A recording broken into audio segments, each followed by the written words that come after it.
झारखंड विधानसभा चुनाव के पहले चरण में 15 जिलों की 43 विधानसभा सीटों के लिए कल वोट डाले जाएंगे। फर्स्ट फेज की 43 में से 14 सीटें कोल्हान, 13 सीटें दक्षिणी छोटा नागपुर, 9 सीटें पलामू और 7 सीटें उत्तरी छोटा नागपुर डिवीजन की है। इनमें 31 विधानसभा क्षेत्रों के 950 मतदान केंद्र ऐसे हैं जहां सुबह 7 से शाम 4 बजे तक मतदान होगा, जबकि सभी 43 विधानसभा के 14,394 मतदाता मतदान केंद्रों पर सुबह 7 बजे से शाम 5 बजे तक वोट डाले जा सकेंगे।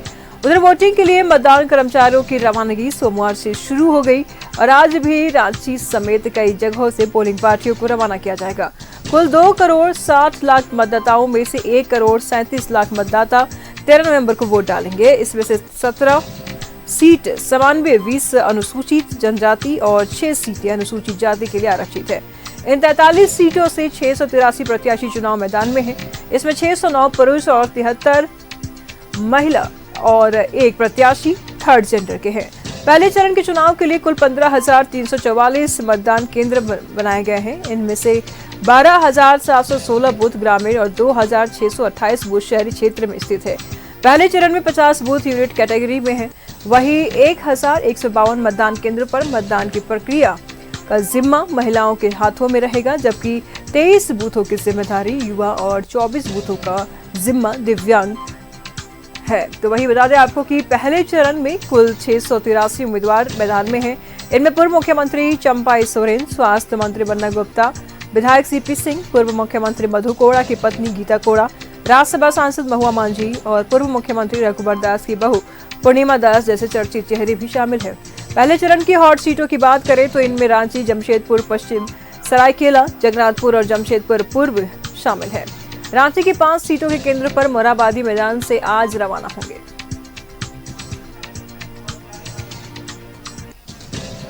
तो 43 सीटों पर अब रन छिड़ चुका है। कल मतदान होने हैं। अब देखने वाली बात यह होगी कि कल जनता क्या कुछ फैसले लेती है, क्योंकि कल बहुत महत्वपूर्ण दिन, यही दिन अंतिम और यही दिन भारी की बात है कि एक रात का सिर्फ समय शेष है और ऐसे में जनता जो है वो अब अपना निर्णय लेगी। 43 सीटों पर 12,716 बूथ ग्रामीण और 2,628 बूथ शहर में है।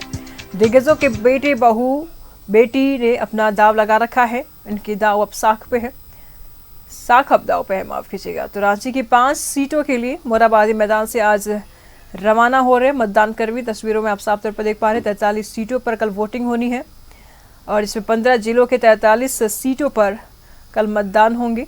कल का दिन बेहद खास। 43 में से 14 सीटें कोल्हान, सीटें दक्षिणी छोटा नागपुर में हैं, 13 सीटें, वही 9 सीटें पलामू में हैं, 7 सीटें उत्तरी छोटा नागपुर डिवीजन में हैं। बात कर ले राज्य में 31 सीटों के 950 बूथों पर सुबह 7 से 4 बजे तक की वोटिंग होगी। वही 14,394 केंद्रों पर सुबह 7 से शाम 5 बजे तक मतदान होंगे। मतदान केंद्रों के भीतर मोबाइल ले जाना मना है, फोटो खींचना मना है।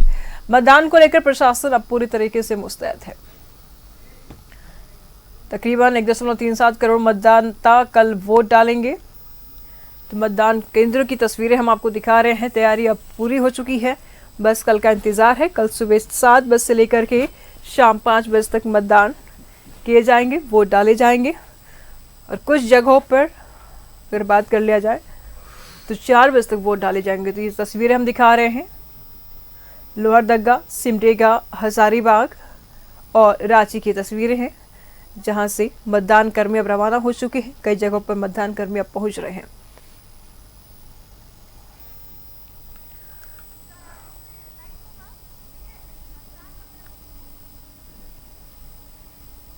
तो विधानसभा चुनाव के पहले चरण में 15 जिलों के 43 विधानसभा सीटों के लिए कल वोट डाले जाएंगे। तो फर्स्ट फेज की 43 में से 14 सीटें कोल्हान और 13 सीटें दक्षिणी छोटा नागपुर में है, 9 सीटें पलामू और 7 सीटें उत्तरी छोटा नागपुर डिवीजन में है।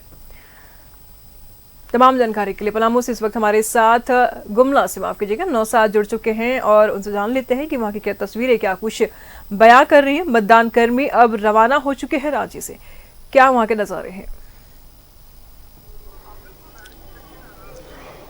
बिल्कुल रिचू, देखिए ये गुमला के मतदान संख्या 213 और 214 के पास में खड़ा हूँ।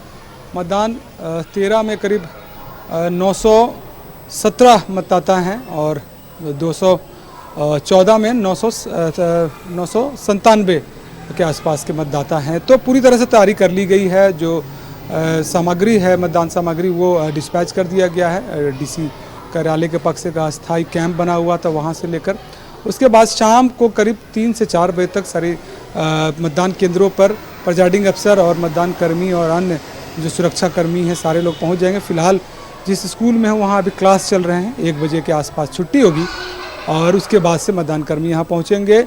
देखिए, चुनाव मतदान को लेकर काफ़ी उत्साहित है, खासकर गुमला की जनता, और अपने मत का प्रयोग करने के लिए भी, क्योंकि इस बार जो चुनाव है कहीं ना कहीं जो मतदाता है जागरूक हो चुके हैं।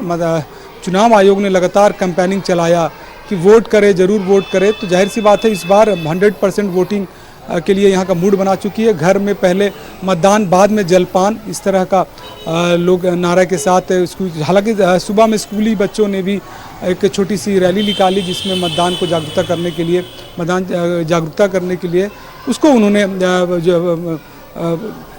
जागरूक किया या फिर प्रमोट किया। तो जाहिर सी बात है यहाँ पर जो गुमला की जो स्थिति की हम बात करें तो गुमला में करीब 5 बजे तक मतदान है यहाँ पर, और जो मुद्दे हैं यहाँ पर इशू वही पलायन और बेरोजगारी और अन्य जो मुद्दे हैं, जो विकास के मुद्दे हैं, स्वास्थ्य के मुद्दे हैं, तो ये सारे मुद्दों को लेकर जनता वोट करेगी।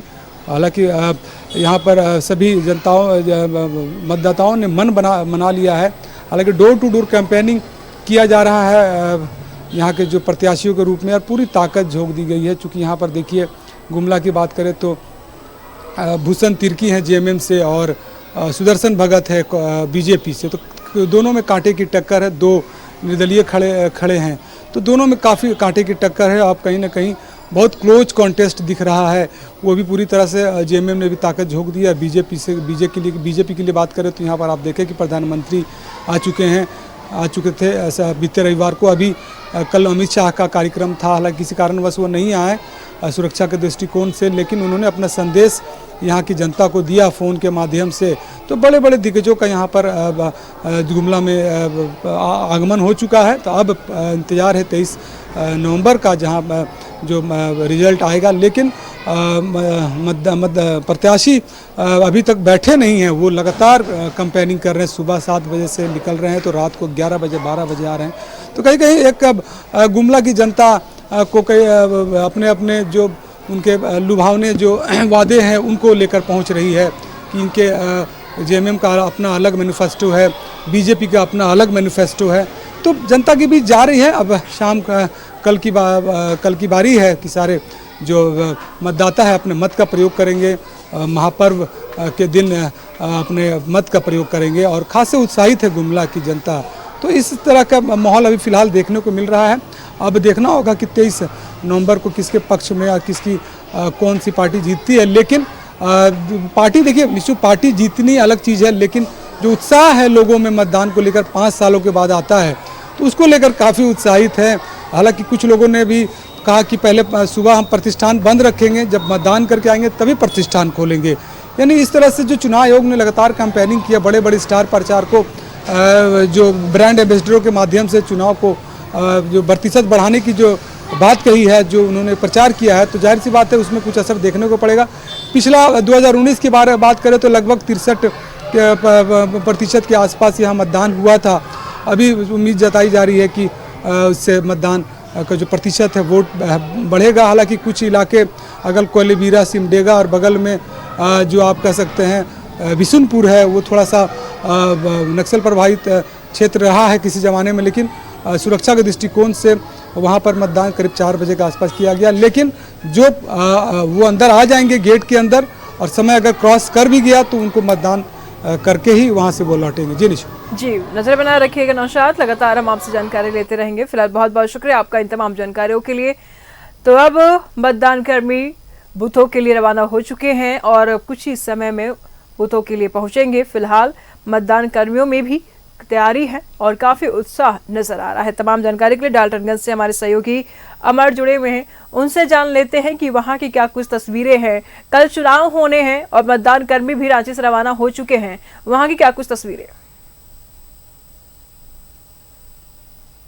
देखिए, मैं आज गया था जो डाल्टनगंज में क्लस्टर बनाया गया है, खासकर पलामू डिस्ट्रिक्ट में जितने भी विधानसभा हैं, 9 विधानसभा हैं, उनके सारे क्लस्टर जो है वो डाल्टनगंज में बनाए गए हैं। जीटी कॉलेज है उसमें। अगर आज सुबह का मैंने सुबह मुआयना किया था और अगर वहाँ देखें तो तकरीब भीड़ जो है इतनी है क्योंकि जितने भी चुनाव आयोग ने अपने प्रिजाइडिंग ऑफिसर्स या चुनाव करवाने के लिए जो कर्मचारियों को नियुक्त किया है, उनकी सारी भीड़ वहाँ पर इकट्ठे थे और सब लोग जो है सबसे पहले उनको डेमो दिया जा रहा था, डेमो दिखाया जा रहा था। उसके बाद जो है चुनाव की जो सामग्री है वो दिया जा रहा था। उसके बाद तीसरा फेज में जो है उनको ईवीएम मशीन दी जा रही थी, जिसकी जानकारी उनको दी गई थी कि ये मशीन जो है इस तरह से काम करेंगे। अभी 10 बजे से जो डिस्ट्रीब्यूशन शुरू हुआ है वो बहुत लोग निकल गए हैं और बहुत लोग निकलने वाले हैं। आज शाम तक जो है यहाँ पर डिस्ट्रीब्यूशन होगा ईवीएम मशीन का। उसके बाद सबको शाम से पहले 7 बजे से पहले सभी को अपने अपने बूथ पे पहुँच जाना है और उसके बाद जो इंचार्ज बनाया गया है उस बूथ का, वो उस स्कूल में या फिर जहाँ भी बूथ बनाए गए हैं उस पर उसका हैंड ओवर करेंगे। हैंड ओवर करने के बाद सारी चीज़ की जानकारी लेंगे और तैयार करेंगे। ये कहा जा रहा है कि जहाँ भी बूथ बनाए गए हैं सभी जगह महिलाओं के लिए और एक पिंक बूथ भी बनाया गया है कि ताकि महिलाएं जो है उनको दिक्कत ना हो और लंबी लाइनें जो है उससे बचने के लिए, लोगों को वेट करने के लिए जल्दी से जो काम जो हो जाए। तो 2 से 3 जो है ये ईवीएम मशीन लगाए गए हैं ताकि उनको जल्दी वोट करके वो निकल जाएं। और जो सीनियर सिटीजन्स हैं उनके लिए वो घर से भी अपना वोट कर सकते हैं, या हैंडीकैप हैं वो अपने घर से भी वोट कर सकते हैं। उनके लिए भी चुनाव आयोग ने अपनी पूरी व्यवस्था की है। चुनाव आयोग ने एक मैसेज भी छोड़ रखा है, या कहे यहाँ डीसी जो शशि रंजन हैं उनके थ्रू में वो सबसे पहले वो निरीक्षण किया उन्होंने। उसके बाद बताया गया कि किस तरह से ये काम करेगा और कहाँ जाना है और किन किन बूथ के लिए ये 1700 कुछ बूथ बनाए गए थे ये पूरा परमाणु प्रमंडल के लिए। तो सबको अपने अपने ईवीएम मशीन लेनी है और जगह पे जानी है बूथ पर, और बूथ पे जा करके उसको अपने कस्टडी में लेने के बाद ये भी उठ रहा है कि देखिए कल मतदाता मतदान करेंगे, बेहद महत्वपूर्ण दिन है और ऐसे में बड़ी संख्या में मतदाता भी वहां पर पहुंचेंगे, महिलाएं भी होंगी, पुरुष भी होंगे। तो ऐसे में सुरक्षा को लेकर के क्या कुछ व्यवस्था किया गया है? देखिए, सुरक्षा बिल्कुल चाक चौबंद है। सुरक्षा में कोई उंगली नहीं उठाया जा सकता है। और पिछले बार भी अगर लोकसभा की चुनाव को अगर आप देखें तो एक भी कहीं भी किसी भी तरह की जो शिकायतें सुरक्षा को लेकर के नहीं मिली थी, क्योंकि चुनाव आयोग जो है सख्त है और उसके बाद जो अधिकारी हैं उनको भी सख्त निर्देश दिए गए हैं कि अगर किसी भी प्रकार की अगर आप जो है वहाँ पर चुनाव को डिस्टर्ब करने की कोशिश करते हैं तो पुलिस तुरंत आपके ऊपर कार्रवाई करेगी। उसके बाद सबसे बड़ी बात, पहले आप देखते होंगे कि 90 के दशक में धांधली होता था या फिर नक्सल जो है वो अटैक करता था, लेकिन अब धीरे धीरे जो है जनता भी पढ़ लिख उनको भी जानकारी हो गई है, वो एजुकेटेड हो गए हैं। तो मुझे लगता है कि चुनाव को वो भी एक हल्के में नहीं लेता है, वो चुनाव को जो है नजर बनाए रखेगा। लगातार हम आपसे अपडेट लेते रहेंगे। फिलहाल बहुत बहुत शुक्रिया आपका इन तमाम जानकारियों के लिए।